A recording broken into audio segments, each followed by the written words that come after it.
So hello friends, my name is Dev and this is your channel. तो हमने जैसा कि कहा था कि हम 2 तारीख से सीरीज़ स्टार्ट कर रहे हैं। तो सीरीज़ का part 1 chapter first reproduction in organism start कर रहे हैं। तो चलो फिर देखते हैं। तो सबसे पहले इस चैप्टर का नाम है रिप्रोडक्शन इन ऑर्गेनिज्म, यानी रिप्रोडक्शन। रिप्रोडक्शन का मतलब क्या होता है, और ऑर्गेनिज्म तो आपको पता ही है, जैसे कि जीव कोई भी, ठीक है, ह्यूमंस एक्सेट्रा, ठीक है। अब देखते हैं रिप्रोडक्शन क्या होता है। रिप्रोडक्शन की एक बार डेफिनेशन देख लेते हैं, उसके बाद से समझेंगे। Reproduction is the biological process, यानी एक बायोलॉजिकल प्रोसेस है, यानी जीवों के बीच में ही होता है, ठीक है। प्रोसेस इन विच इंडिविजुअल, यानी इसमें एक व्यक्ति होता है, इंडिविजुअल या प्लांट ले लो, ह्यूमंस ले लो, ठीक है। गिव राइज, इसमें एन ऑफ स्प्रिंग, ठीक है, गिव राइज करता है एक ऑफ स्प्रिंग को। ऑफ स्प्रिंग का मतलब होता है संतान या औलाद, इस टाइप का कुछ वर्ड, ठीक है, संतान या बच्चा, उस तरीके से। तो सिमिलर टू इट्स सेल्फ, यानी वो सिमिलर होता है अपने आप से। जैसे कि सपोज करो एक फादर है, ठीक है, अब उसका एक बच्चा है, एक फादर हो गया, अब उसका एक छोटा सा बच्चा हुआ है, तो वो उसी के जैसे तो सेम दिखेगा ना, थोड़ा थोड़ा सिमिलर होगा, उसके जैसे मिलता जुलता होगा। तो वही बात ये कह रहा है, ठीक है। तो यही है इसकी डेफिनेशन। तो हम इसके बाद देखते हैं कि रिप्रोडक्शन कितने तरीके के होते हैं। चलो देखते हैं वो रिप्रोडक्शन कितने तरीके के होते हैं। सो रिप्रोडक्शन हमारे 2 टाइप्स के होते हैं मेनली, ठीक है। जो इसमें हमारा आता है असेक्सुअल रिप्रोडक्शन, और सेकंड में सेक्सुअल रिप्रोडक्शन, ठीक है। तो इसमें क्या होता है, देखो, असेक्सुअल रिप्रोडक्शन, इसको हम एक एक करके डिस्कस करेंगे। इसके बारे में बेसिक बताता हूँ अभी, फिर इसकी डेफिनेशन बाद में देखेंगे, ठीक है। तो इसमें देखते हैं अपना असेक्सुअल रिप्रोडक्शन में हमारे क्या होता है, इसमें ओनली वन पेरेंट इन्वॉल्व होता है, ठीक है। इसमें गैमेट का फ्यूज़न हो भी सकता है और नहीं भी हो सकता, इसकी एक कंडीशन होती है, ठीक है। और सेकंड में होता है हमारा सेक्सुअल रिप्रोडक्शन। सेक्सुअल रिप्रोडक्शन में होता है इसमें 2 पेरेंट्स इन्वॉल्व होंगे। एग्जाम्पल के लिए हम इसमें ह्यूमंस ले सकते हैं, ठीक है, ह्यूमंस, ठीक। इसमें क्योंकि 2 पेरेंट्स इन्वॉल्व होते हैं, जो कि अपोजिट सेक्स के होते हैं, ये भी बता दूं। तो इसमें क्या होता है, 2 पेरेंट्स इन्वॉल्व होंगे, इसमें गैमेट का फ्यूज़न होगा, मेल और फीमेल गैमेट का फ्यूज़न होगा। जब भी जाके तो एक ऑफस्प्रिंग निकलेगी, संतान जिसे कहते हैं, ठीक है। तो अब देखते हैं अब एक एक करके कि हमें रिप्रोडक्शन की ज़रूरत क्यों है। उसके बाद हम अपना रियल टॉपिक स्टार्ट करेंगे, ठीक है। एक बार देख लेते हैं रिप्रोडक्शन की ज़रूरत क्यों है। चलो फिर देखते हैं। सो अब हम देखते हैं अपना टॉपिक लाइफ स्पैन, कि लाइफ स्पैन होता क्या है, ठीक है। तो देखते हैं, period from birth till natural death, यानी यह वह पीरियड होता है जो कि बर्थ से लेकर, यानी जन्म से लेकर मृत्यु तक, नेचुरल डेथ, ठीक है, नेचुरली होनी चाहिए उसकी डेथ, ठीक है। जैसे कि एग्जांपल ले लो, पैरट का ले लो। अगर पैरट का लाइफ स्पैन, वैसे तो पैरट का लाइफ स्पैन 140 ईयर्स है, ठीक है। तो अगर ये मैक्सिममली, अगर ये एक से लेकर, ठीक है, पूरा 140 ईयर तक जीती है, तो ये इसका नेचुरल लाइफ स्पैन होगा, ठीक है। अगर बीच में 60 में या 65 में 70 में इसका एक्सीडेंटली इसकी डेथ हो गई, तो ये नेचुरल डेथ इसकी नहीं कहलाएगी, ठीक है। तो इसमें यही कहता है लाइफ स्पैन में, period from birth till natural death, यानी वो पीरियड जिसमें बर्थ से लेकर डेथ तक एक नेचुरल उसका पीरियड होना चाहिए, नेचुरली उसकी डेथ होनी चाहिए। और इसमें नेक्स्ट देखते हैं पॉइंट इसका, every organism lives for certain period of time, यानी सही बात है, क्योंकि हर ऑर्गेनिज्म जिएगा सिर्फ उसके एक निश्चित समय तक। जैसे हमने एग्जांपल लिया था पैरट, अगर पैरट हम बोलें ये 400 साल जी जाएगा, कहाँ से जी जाएगा भाई, क्योंकि ये इसका जीवन काल ही 140 ईयर्स हैं। तो यही बात ये कह रहा है कि every organism lives for certain, यानी एक निश्चित पीरियड होता है उसका टाइम का, उसी में उसकी डेथ होनी चाहिए, ठीक है, होती है। Whatever be the life span, जबकि life span death of every organism, यानी लाइफ स्पैन में यह तो निश्चित है कि सबकी डेथ होगी, ठीक है। Death of every organism is certainty, यानी ये निश्चित है कि हर ऑर्गेनिज्म की, जिसने भी जन्म लिया है, उसकी डेथ जरूर होगी, ठीक है। और देखते हैं इसमें next point, no living organisms immortal, यानी कोई भी ऑर्गेनिज्म इमोर्टल नहीं है। इमोर्टल यानी अमर, ठीक है, अमर नहीं है या इमोर्टल नहीं है, एक्सेप्ट सिंगल सेल्ड ऑर्गेनिज्म, यानी सिवाय सिंगल सेल्ड ऑर्गेनिज्म, यानी जो यूनिसेलुलर जिसे हम कहते हैं, ठीक है, उनके, क्योंकि यूनिसेलुलर डिवाइड करते हैं वो, ठीक है। जैसे जैसे कि एक यूनिसेलुलर हमारा ये हो गया, ठीक है। तो ये ग्रो कैसे करते हैं, मतलब ये मरते नहीं है, ये जैसे इनकी डेथ होने वाली होगी, मान लो इसकी डेथ होने वाली है, तो यहाँ दो में डिवाइड हो जाएंगे, ठीक है, ये टूट के दो में डिवाइड हो जाएंगे। लेकिन इसकी डेथ कहाँ हुई, ये पूरी तरीके से ख़त्म कहाँ हुआ, ये तो दो में डिवाइड हो गया, ये दो आगे जाके फिर ये दो में हो जाएगा, फिर ये दो में हो जाएगा, इस तरीके से डिवाइड करते हैं, 2 से 4, 4 से 8, इस तरीके से, ठीक है। तो हम इसमें नेक्स्ट पॉइंट देखते हैं अपना, लाइफ स्पैन जो हमारा होता है, क्या वो साइज के साथ कोरिलेट करता है या नहीं करता, उसे देखते हैं। अब हम देखते हैं लाइफ स्पैन की वो डेफिनेशन देख लेते हैं, उसके बाद इसे देखेंगे। Life span of organism are not correlated with size, यानी साफ साफ मैंने इसमें लिखा है कि किसी भी ऑर्गेनिज्म का लाइफ स्पैन उसके साइज पर डिपेंड नहीं करता, ठीक है। अब इसमें हम देखते हैं लाइफ स्पैन वेरी शॉर्ट भी हो सकता है और वेरी लॉन्ग भी हो सकता है, ठीक है, यानी ये बड़ा भी हो सकता है और शॉर्ट भी हो सकता है। इसका एग्जांपल लेते हैं अभी, और यहाँ पर लिखा है मैंने डोंट डिपेंड ऑन साइज, यानी साइज पे बिल्कुल डिपेंड नहीं करता। अब इसका एग्जांपल देखो, क्रो और पैरट, ठीक है, क्रो और पैरट। अब क्रो का लाइफ स्पैन कितना होता है, 15 ईयर, ठीक है, और पैरट का कितना होता है, 140 ईयर, ठीक है। अब इनका साइज तो सेम ही होता है, ठीक है, जो भी साइज है इसका इसका ठीक है, साइज तो इनका सेम ही है, ठीक, लेकिन इसके लाइफ स्पैन में इतना अंतर क्यों है, तो इसीलिए ये कहता है कि लाइफ स्पैन जो हमारा है वो साइज़ के हिसाब से डिपेंड नहीं करता, ठीक है, क्योंकि हर ऑर्गेनिज्म का लाइफ स्पैन अलग अलग होता है। जैसे हमने एक एग्जांपल तो ले लिया, क्रो और पैरट, ठीक है। तो इसमें नेक्स्ट देखते हैं अपना।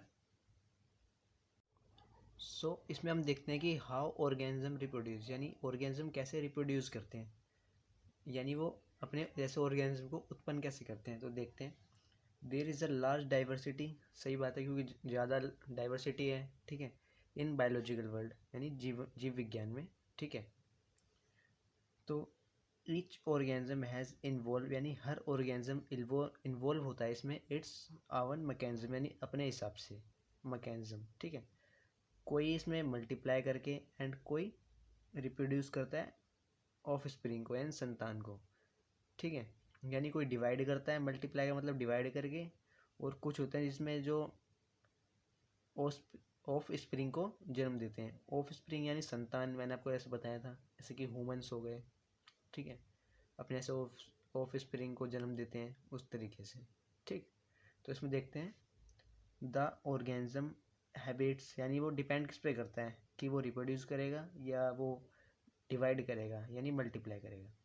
The organism habitat, it's internal physiology and other factors, यानी उसके हैबिट्स पे और उसके इंटरनल फिजियोलॉजी एंड उसके फैक्टर्स पे रिस्पॉन्सिबल होगा हाउ इट्स रिप्रोड्यूस, यानी वो कैसे उत्पन्न करेगा अपने ऐसे जीव को, उसके यानी हैबिट्स पे और इंटरनल फिजियोलॉजी पर डिपेंड करेगा, ठीक है। तो इसमें नेक्स्ट देखते हैं अपना, इसको डिटेल में करेंगे अब, टाइप्स ऑफ रिप्रोडक्शन को, ठीक है, क्योंकि इससे काफ़ी क्वेश्चंस पूछे जाते हैं, तो उसको हम डिटेल्स में करते हैं। अब हम देखते हैं टाइप ऑफ रिप्रोडक्शन, यानी टाइप कितने तरीके के रिप्रोडक्शन होते हैं। सबसे पहले असेक्सुअल रिप्रोडक्शन, उसके बाद सेक्सुअल रिप्रोडक्शन। एक एक करके इनको डिस्कस करते हैं। सबसे पहले हम सेक्सुअल रिप्रोडक्शन देख लेते हैं एक बार, ये क्या होता है।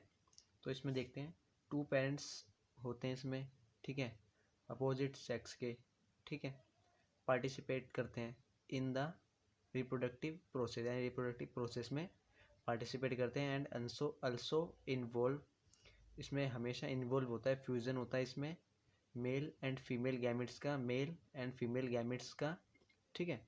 It is called sexual reproduction, और इसी को सेक्सुअल रिप्रोडक्शन कहते हैं। यानी एक बार और देख लेते हैं इसे, 2 पेरेंट्स होते हैं इसमें अपोजिट सेक्स के, ठीक है, पार्टिसिपेट करते हैं इन द रिप्रोडक्टिव प्रोसेस में, ठीक है, एंड अल्सो इन्वॉल्व फ्यूज़न, यानी इसमें फ्यूज़न होगा हमेशा, ठीक है, हमेशा फ्यूज़न होगा किसका, मेल एंड फीमेल गैमेट्स का, और इसी को हम सेक्सुअल रिप्रोडक्शन कहते हैं, ठीक है। अब इसमें हम देखते हैं असेक्सुअल रिप्रोडक्शन क्या होता है। अब हम देखते हैं असेक्सुअल रिप्रोडक्शन। इसमें मैंने 5 पॉइंट बनाए हैं, जिसमें से हम पाँचों करेंगे एक एक करके। इसमें हम 2 कर रहे हैं, ठीक है। फिर इसके बाद हम तीसरा और चौथा और पाँचवा देखेंगे। देखते हैं ऑफ स्प्रिंग। फर्स्ट देखते हैं इसमें।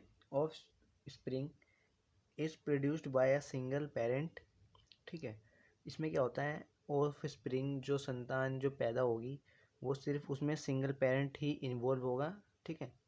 और इसमें विद और विदाउट गैमेट, जैसे कि मैंने आपको स्टार्टिंग में ही बताया था, इसमें गैमेट बन भी सकते हैं और नहीं भी बन सकते, ठीक है। फॉर्मेशन, गैमेट का फॉर्मेशन हो भी सकता है और नहीं भी हो सकता। और इसी तरीके के रिप्रोडक्शन को हम असेक्सुअल रिप्रोडक्शन कहते हैं। बेसिक सी ये डेफिनेशन थी, इसको आराम से याद कर सकते हैं, ठीक है। In this method a single individual parent is capable of producing of spring, ठीक है। ये वाली भी डेफिनेशन बढ़िया है। In this method a single individual parent is capable of producing of spring, यानी इसमें सिंगल पेरेंट ही कैपेबल होता है एक ऑफ स्प्रिंग को जन्म देने के लिए, ठीक है। As a result the offspring that are produced, जो ऑफ स्प्रिंग प्रोड्यूस होगी, आर नॉट ओनली आइडेंटिकल, वो आइडेंटिकल नहीं होगी, ठीक है, टू वन अनोदर, बट लेकिन वो अल्सो एग्जैक्ट कॉपी होगी ऑफ देयर पेरेंट, यानी अपनी पेरेंट की एग्जैक्ट कॉपी होगी, ठीक है। आइडेंटिकल यानी वो मिलता जुलता नहीं होगा, एग्जैक्ट कॉपी निकलेगी बिल्कुल सेम। अगर वो ब्लैक, यानी मान लो इस तरीके के गोलेकार का ब्लैक है और वो जन्म देता है, तो वो ब्लैक ही कलर के इसी आकार के ऑर्गेनिज्म को जन्म देगा, ठीक है। उसका कलर चेंज नहीं होगा, उसका साइज चेंज नहीं होगा। तो इसी तरीके से, ठीक है। इसका थर्ड पॉइंट देखते हैं। सो अब हम इसका थर्ड पॉइंट डिस्कस करते हैं। The term clone is use to describe, यानी इसमें जो टर्म हमने क्लोन यूज़ करी है वो डिस्क्राइब किसे करती है, such morphologically and genetically similar individual, यानी वो जो पैदा हुआ है वो मॉर्फोलॉजिकली और जेनेटिकली भी बिल्कुल सेम ही होगा, ठीक है। क्लोन, इसलिए क्लोन वर्ड का यूज़ किया गया है, ठीक है। अब इसमें देखते हैं asexual reproduction is common among single cell organism, यानी ये कॉमन है सिंगल सेल ऑर्गेनिज्म में and in plants and animal with relatively simple organisation, ठीक है। अब और इसमें क्या है, thus in this organism cell division, ठीक है, this it's a mode of reproduction is asexual reproduction, यानी इसी टाइप के रिप्रोडक्शन को असेक्सुअल रिप्रोडक्शन कहते हैं। कौन से, जो सेल डिवीज़न करते हो, ठीक है, सेल डिवीज़न करके, ऐसे कोई भी हो गया, एक से एक हो गया, एक से दो में डिवाइड हो गया, ये सेल डिवीज़न का काम होता है। फिर ये दो, ये अलग अलग हो गए, एक ये, फिर ये मरेगा जब ये दो में हो जाएंगे, ठीक, ये दो में हो जाएगा, इस तरीके से ये एक दो में हुआ, दो चार में हुआ, चार आठ में, इस तरीके से डिवाइड करते हैं। इसी तरीके के रिप्रोडक्शन को असेक्सुअल रिप्रोडक्शन कहते हैं, ठीक है। अब इसमें हम देखेंगे नेक्स्ट में असेक्सुअल रिप्रोडक्शन के टाइप्स ऑफ असेक्सुअल रिप्रोडक्शन देखते हैं। सो अब हम देखते हैं कि टाइप ऑफ असेक्सुअल रिप्रोडक्शन, यानी असेक्सुअल रिप्रोडक्शन के कितने टाइप होते हैं। मेनली इसके एनसीईआरटी में 5 टाइप्स दिए गए हैं। पहला budding, second zoospore, third binary fusion, fourth conidia, third gemmule formation, ठीक है। सबसे पहले देखते हैं बडिंग। इसमें क्या होता है, यीस्ट हाइड्रा होते हैं, ठीक है। Daughter organism grow from small bird, यानी इसमें एक डॉटर ऑर्गेनिज्म होता है जो कि स्मॉल बर्ड से ग्रो करता है, यानी एक छोटा सा बर्ड होगा उससे डॉटर ऑर्गेनिज्म ग्रो करेगा, ठीक है। यानी इसमें डॉटर ऑर्गेनिज्म जो होगा एक स्मॉल बर्ड में ग्रो करेगा, ठीक है। सेकंड देखते हैं जूस्पोर। एग्जांपल चलामाइडोनस, माइक्रोस्कोपिक होता है, ठीक है, छोटे लेवल पे होता है, ठीक है। और ये मोटाइल इसका स्ट्रक्चर होता है। मोटाइल यानी जो मूव कर सकता है, इस तरीके से देखो, ये इसके इस तरीके से ये बना होता है इसका डायग्राम, और इसके फिर आगे आगे इसके अंदर ये स्पंजिस से आ जाते हैं, उसके बाद ये इसके खुल जाता है इस साइड से और इसमें से रिलीज हो जाते हैं इस तरीके से, ठीक है। इसमें अगला देखते हैं कोनिडिया। कोनिडिया इसमें है जो हमारा ये, इसका एग्जाम्पल है पेनिसिलियम। ये जो होता है हमारा नॉन मोटाइल होता है, ठीक, एक्सोजीनियस होता है। और स्पोर इन चेन्स, जिसके स्पोर्स होते हैं वो चेन्स में होते हैं, चेन की तरीके में लगे रहते हैं, ठीक है। उसमें गैम्यूल फॉर्मेशन इसमें हमारा एग्जांपल आता है स्पंजिस, जो एनसीईआरटी में इस तरीके का कुछ डायग्राम दे रखा है फर्स्ट पेज पे ही, ठीक है। तो अब इसमें देखते हैं कि वेजिटेटिव प्रोपोगेशन क्या होता है और इनके बारे में को डिस्कशन कर लेंगे, मेन पॉइंट्स हैं जो हमारे, ठीक। सो अब हम देखते हैं कि इनका जो स्ट्रक्चर है वो किस तरीके का दिखाई देता है। तो अब इसका स्ट्रक्चर देखें तो सबसे पहले हम देखते हैं अपना ज़ूस्पोर। ये हमारा ज़ूस्पोर का स्ट्रक्चर है, जैसे कि मैंने आपको बताया था थोड़ा बहुत स्ट्रक्चर दिखा के। ये इस तरीके का कुछ दिखाई देता है, जिसमें हमारे एक इस टाइप में से रिलीज़ होते हैं ये, ठीक है। ये मोटाइल होते हैं, ये मूवेबल, जो इनके पीछे लिखा है फ्लैजिला, ये मूवेबल होती हैं इनकी वजह से, ठीक है। ये हमारे कोनिडिया हैं जो चेन में है, मैंने आपको बताया था चेन्स, ये इसकी चेन्स में होती हैं। ये हमारी कोनिडिया है और इसमें ये इसके बाद है गैम्यूल फॉर्मेशन। गैम्यूल फॉर्मेशन का चित्र कुछ इस प्रकार दिखता है, ठीक है। और ये आ गई हमारी बड, जो ये वाला था बड, ठीक है, जो मैं आपको बता रहा था, ये स्मॉल बड, फिर आगे जाके अपने जैसे मेच्योर हो जाता है अपने बड में से बड की तरह, ठीक है। उसी तरीके से ये हमारा यीस्ट और हाइड्रा में देखने को मिलता है। इसमें डॉटर ऑर्गेनिज्म ग्रो करता है फ्रॉम स्मॉल बड, यानी ये स्मॉल बड है, ये आगे जाके ग्रो करेगा, ठीक है। तो इसके यही उदाहरण है। तो इसमें हम नेक्स्ट देखते हैं अपना। अब हम देखते हैं कि ये वेजिटेटिव प्रोपोगेशन क्या होता है, यानी वेजिटेटिव प्रोपोगेशन, वेजिटेटिव यानी प्लांट से संबंधित, ठीक है, और वेजिटेबल से संबंधित। तो इसमें प्रोपोगेट मतलब उसे उगाना, कि वो कैसे उगते हैं। In plants the unit of vegetative propagation, यानी एक प्लांट की छोटी सी यूनिट सी लेते हैं हम, ठीक है। सच है जैसे रनर्स, राइजोम, शकर, ट्यूबर, ऑफसेट, यानी ये एक ना प्रोपोगेट करने के लिए एक माध्यम है, ठीक है। इसमें देखते हैं वेजिटेटिव प्रोपोगेशन। हमारे रनर से हमारा ग्लैडियोलस नामक एक फ्लावर होता है, ठीक है, वो उसको हम उगा सकते हैं। राइजोम से हम जिंजर यानी अदरक जिसे कहते हैं उसे उगा सकते हैं। शक्कर से मिंट जिसे पुदीना, ठीक है।